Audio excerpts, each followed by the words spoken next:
क्या तुमने कभी ईमानदारी से अपने भीतर झांक कर देखा है कि सेक्स तुम्हारे जीवन में क्या है? एक जरूरत, एक आदत, एक मजबूरी, या बस मन को बहलाने का तरीका?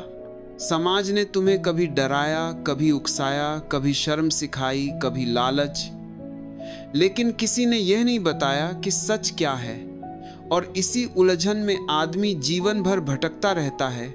ओशो कहते हैं कि सेक्स को न समझने वाला व्यक्ति स्वयं को भी नहीं समझ पाता, क्योंकि यही वह जगह है जहां मनुष्य सबसे ज्यादा ईमानदार होता है और सबसे ज्यादा भ्रमित भी। आज इस मौन क्षण में, बिना किसी निर्णय के, बिना सही गलत की चिंता किए, बस सुनो, क्योंकि शायद पहली बार तुम सेक्स के बारे में नहीं, बल्कि अपने भीतर छुपी ऊर्जा, अकेलेपन और शांति के बारे में सुनने वाले हो। सेक्स को लेकर मनुष्य के भीतर जितना भ्रम है, उतना शायद किसी और विषय को लेकर नहीं है, क्योंकि बचपन से ही उसे या तो डर सिखाया गया है या फिर लालच। कभी कहा गया कि यह पाप है, तो कभी यह कि यही सब कुछ है, और इन्हीं दो अतियों के बीच आदमी उलझ कर रह गया है। ओशो कहते हैं कि सत्य हमेशा बीच में होता है, न निषेध में और न अति भोग में। सेक्स जीवन की एक ऊर्जा है, न तो वह शर्म की बात है और न ही पूजा की वस्तु। वह प्रकृति का एक सहज प्रवाह है, जैसे भूख लगना, प्यास लगना या नींद आना। लेकिन समस्या तब शुरू होती है जब मनुष्य इस ऊर्जा को समझने के बजाय या तो दबाने लगता है या फिर उसमें डूब जाता है, और दोनों ही स्थितियों में वह स्वयं से दूर चला जाता है। अगर तुम किसी नदी को बांध दो तो वह सड़ जाएगी, और अगर बांध हटाकर दिशा न दो तो वह बाढ़ बन जाएगी। सेक्स भी वैसा ही है, दबाओगे तो विकृति बनेगा, और बिना समझ के बहाओगे तो तुम्हें डुबो देगा। इसलिए प्रश्न ये नहीं है कि सेक्स कितना जरूरी है, प्रश्न ये है कि तुम उसके साथ कैसे जीते हो, समझ के साथ या अज्ञान के साथ। ओशो के अनुसार सेक्स मनुष्य की मूल ऊर्जा है। वही ऊर्जा रूपांतरित होकर प्रेम बनती है, वही ऊर्जा करुणा बनती है, वही ऊर्जा ध्यान बन सकती है। लेकिन अगर वही ऊर्जा केवल शरीर तक सीमित रह जाए तो वह अधूरी रह जाती है। जैसे बीज को अगर मिट्टी न मिले तो वह अंकुरित नहीं होता, वैसे ही सेक्स को अगर चेतना न मिले तो वह केवल एक यांत्रिक क्रिया बन जाता है। आज अधिकांश लोग सेक्स में भी मशीन की तरह व्यवहार कर रहे हैं। मन कहीं और है, शरीर कहीं और आत्मा तो जैसे मौजूद ही नहीं। इसलिए संतुष्टि नहीं मिलती, इसलिए बार बार वही इच्छा लौटती है, क्योंकि जो तृप्ति आत्मा तक न पहुंचे वह कभी पूर्ण नहीं होती। ओशो कहते हैं कि सेक्स अपने आप में समस्या नहीं है, समस्या है उसमें जागरूकता की कमी। जब तुम पूरी तरह उपस्थित होकर किसी को छूते हो, किसी के साथ होते हो, तो वह केवल शरीर का मिलन नहीं रहता, वह दो ऊर्जाओं का संवाद बन जाता है। लेकिन इसके लिए जरूरी है कि तुम अपने भीतर के अपराध बोध को छोड़ो। समाज ने तुम्हें सिखाया है कि सेक्स गलत है, इसलिए तुम करते भी हो तो डर के साथ, छिपकर, और जो चीज छिपकर की जाती है वह तुम्हें कभी मुक्त नहीं कर सकती, वह तुम्हें और बांध देती है। ओशो कहते हैं कि जिस समाज ने सेक्स को दबाया है, उसी समाज ने सबसे ज्यादा विकृतियां पैदा की हैं, क्योंकि दबाई गई ऊर्जा रास्ता खोज लेती है, और वह रास्ता अक्सर अंधेरा होता है। हिंसा, कुंठा, ईर्ष्या, ये सब उसी दबाव के परिणाम हैं। सेक्स को समझना मतलब जीवन को समझना, क्योंकि सेक्स जीवन का द्वार है, लेकिन वही द्वार अंतिम मंजिल नहीं है। जो लोग सेक्स को ही सब कुछ मान लेते हैं वे वहीं रुक जाते हैं, और जो लोग उसे पाप मानकर बंद कर देते हैं वे भीतर मरने लगते हैं। सही दृष्टि यह है कि सेक्स को स्वीकार करो, लेकिन चेतना के साथ। जैसे तुम सांस लेते हो लेकिन सांस ही जीवन नहीं है, वैसे ही सेक्स जीवन का एक हिस्सा है, संपूर्ण जीवन नहीं। ओशो कहते हैं कि जब तुम सेक्स को ध्यानपूर्वक जीते हो तो धीरे धीरे उसमें एक मौन उतरने लगता है, एक गहराई आती है, और वही गहराई तुम्हें प्रेम की ओर ले जाती है। प्रेम सेक्स से ऊंचा है, क्योंकि प्रेम में दूसरे की खुशी प्राथमिक होती है, जबकि सेक्स में अक्सर अपनी तृप्ति।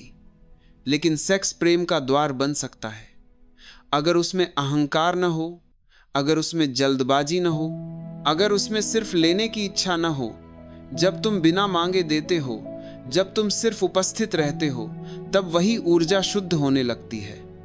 ओशो कहते हैं कि ध्यान और सेक्स शत्रु नहीं हैं, वे एक ही ऊर्जा के दो छोर हैं।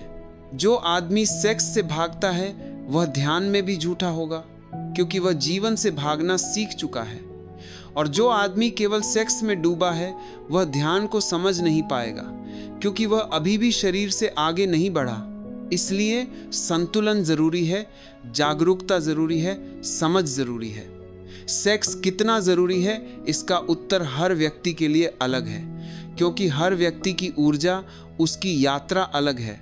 लेकिन एक बात स्पष्ट है कि सेक्स को नकारना भी बीमारी है और उसे ही सब कुछ मान लेना भी।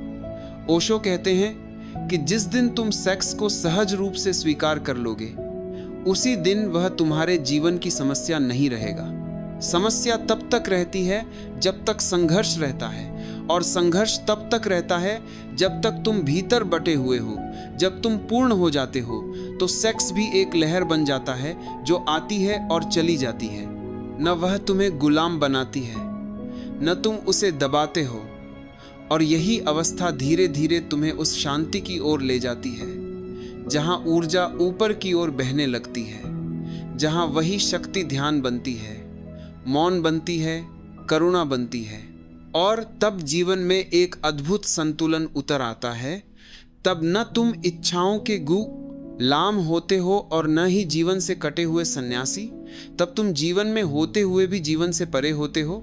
और यही ओशो का संदेश है कि जीवन को समझो, दबाओ मत, भागो मत, जागो, क्योंकि जागरूकता ही वह चाबी है जो सेक्स को बंधन से मुक्ति में बदल देती है। और जब ऊर्जा मुक्त होती है तो जीवन स्वयं एक ध्यान बन जाता है।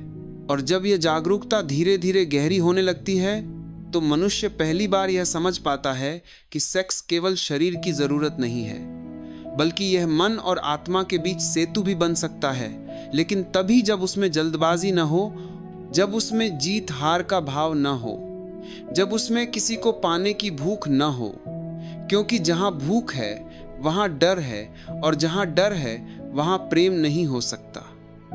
आज अधिकांश लोग सेक्स को इसीलिए जरूरी मानते हैं क्योंकि वे भीतर से खाली हैं, अकेले हैं, असंतुष्ट हैं, और उन्हें लगता है कि किसी और का शरीर उन्हें पूरा कर देगा। लेकिन ओशो कहते हैं कि जो व्यक्ति स्वयं से भरा नहीं है वह किसी और से भी नहीं भर सकता। सेक्स उस खालीपन को थोड़ी देर के लिए ढक देता है, लेकिन भरता नहीं। इसलिए बार बार वही चाह लौट आती है, वही बेचैनी, वही असंतोष, और आदमी सोचता है कि शायद और ज्यादा चाहिए, शायद नया चाहिए, शायद अलग चाहिए। लेकिन समस्या कभी बाहर नहीं थी, समस्या भीतर की थी। जब व्यक्ति अपने अकेलेपन से भागने के लिए सेक्स का सहारा लेता है तो वह कभी तृप्त नहीं हो सकता। लेकिन जब वही व्यक्ति अपने अकेलेपन को समझ लेता है, स्वीकार कर लेता है, तब सेक्स उसका गुलाम नहीं रहता। तब वह एक सुंदर अनुभव बन जाता है जो आता है और चला जाता है, जैसे संगीत की कोई धुन। ओशो कहते हैं कि सेक्स का सबसे बड़ा सत्य यह है कि वह तुम्हें स्वयं से परिचित करा सकता है। अगर तुम जागे हुए हो, क्योंकि उस क्षण में तुम सबसे ज्यादा सच्चे होते हो, वहां अभिनय नहीं चलता, वहां मुखौटे गिर जाते हैं, वहां शरीर अपनी भाषा बोलता है। और अगर तुम उस क्षण में होश में हो तो तुम अपने भीतर की कई परतों को पहचान सकते हो। लेकिन अधिकतर लोग उस क्षण में भी बेहोश रहते हैं, इसीलिए उन्हें कुछ भी नया नहीं मिलता, सिर्फ दोहराव मिलता है। ओशो कहते हैं कि जागरूक सेक्स धीरे धीरे ध्यान की ओर ले जाता है, क्योंकि जब ऊर्जा पूरी तरह शरीर में अनुभव हो जाती है तो वह ऊपर उठने लगती है। लेकिन जो लोग सेक्स से डरते हैं वे इस यात्रा को कभी शुरू ही नहीं कर पाते, और जो लोग केवल सेक्स में ही अटके रहते हैं वे बीच में ही रुक जाते हैं। जीवन का संगीत तब शुरू होता है जब ऊर्जा बहती है, रुकती नहीं लेकिन दिशा के साथ बहती है। ओशो कहते हैं कि समस्या सेक्स नहीं है, समस्या यह है कि समाज ने तुम्हें सिखाया ही नहीं कि ऊर्जा के साथ कैसे जिया जाता है। तुम्हें सिर्फ नियम दिए, डर दिए, नैतिकता के नाम पर जंजीरें दी। और जब तुम उन जंजीरों से थक गए तो विद्रोह में दूसरी अतिवादी तरफ चले गए। लेकिन दोनों ही स्थितियों में तुम स्वतंत्र नहीं हुए। स्वतंत्रता समझ से आती है, विद्रोह से नहीं, और समझ मौन में जन्म लेती है। इसलिए ओशो कहते हैं कि अगर तुम सच में सेक्स को समझना चाहते हो तो अपने भीतर मौन पैदा करो, अपने शरीर को सुनो, उसकी भाषा को समझो, क्योंकि शरीर दुश्मन नहीं है, शरीर प्रकृति का मंदिर है और सेक्स उस मंदिर की पहली घंटी है। लेकिन वही अंतिम प्रार्थना नहीं। जब तुम सेक्स को सम्मान के साथ जीते हो, बिना अपराध बोध के, बिना लालच के, तब धीरे धीरे तुम्हारे भीतर प्रेम का फूल खिलता है। और प्रेम में एक गहराई होती है, एक स्थिरता होती है जो सेक्स में नहीं। और फिर प्रेम भी ध्यान में बदल सकता है। जहां न कोई चाहिए न कोई कमी रहती है, वहां बस होना होता है।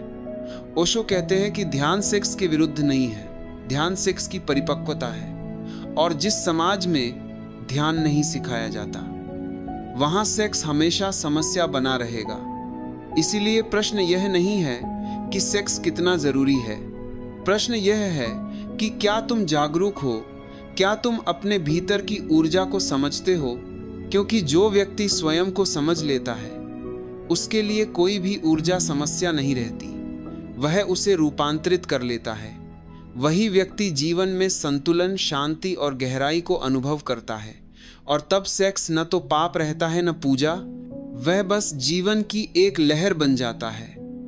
और जब जीवन लहरों की तरह स्वीकार कर लिया जाता है, तब मनुष्य पहली बार सच में मुक्त होता है। और अब धीरे धीरे इस बात को महसूस करो कि जीवन में कुछ भी पकड़ने की जरूरत नहीं है, न सेक्स को, न त्याग को, न किसी विचार को। क्योंकि जब तुम पकड़ते हो तो तनाव पैदा होता है, और जहां तनाव है वहां शांति नहीं हो सकती। ओशो कहते हैं कि जीवन को जीने का सबसे सुंदर तरीका है उसे होने देना। जैसे रात को नींद आती है तो तुम उसे बुलाते नहीं, वह अपने आप उतरती है। वैसे ही जीवन की हर ऊर्जा अपने समय पर आती है और चली जाती है। सेक्स भी आता है और चला जाता है। अगर तुम उसे थामते नहीं, अगर तुम उसे दबाते नहीं, तो वह तुम्हारे भीतर कोई घाव नहीं छोड़ता, बस एक अनुभव बनकर बह जाता है। और जब अनुभव बह जाते हैं तो मन हल्का हो जाता है, और हल्के मन में मौन अपने आप उतर आता है। अब तुम ये भी समझ पाते हो कि तुम्हें किसी से पूरा होने की जरूरत नहीं है, क्योंकि पूर्णता तुम्हारे भीतर पहले से मौजूद है। बाहर की कोई भी चीज, कोई भी व्यक्ति, कोई भी अनुभव बस उसे थोड़ी देर के लिए प्रकट कर सकता है, लेकिन दे नहीं सकता। जब यह समझ गहरी होती है तो जीवन में एक अजीब सी निश्चिंतता आ जाती है। न कोई जल्दी, न कोई डर, न कोई अपराध बोध। और तब सेक्स भी एक सहज विश्राम बन जाता है, एक गहरी सांस की तरह, न अधिक न कम, और फिर धीरे धीरे ऐसा सम। ये आता है जब ऊर्जा बाहर की ओर कम और भीतर की ओर ज्यादा बहने लगती है, बिना किसी जोर जबरदस्ती के, बिना किसी अभ्यास के, बस समझ के कारण।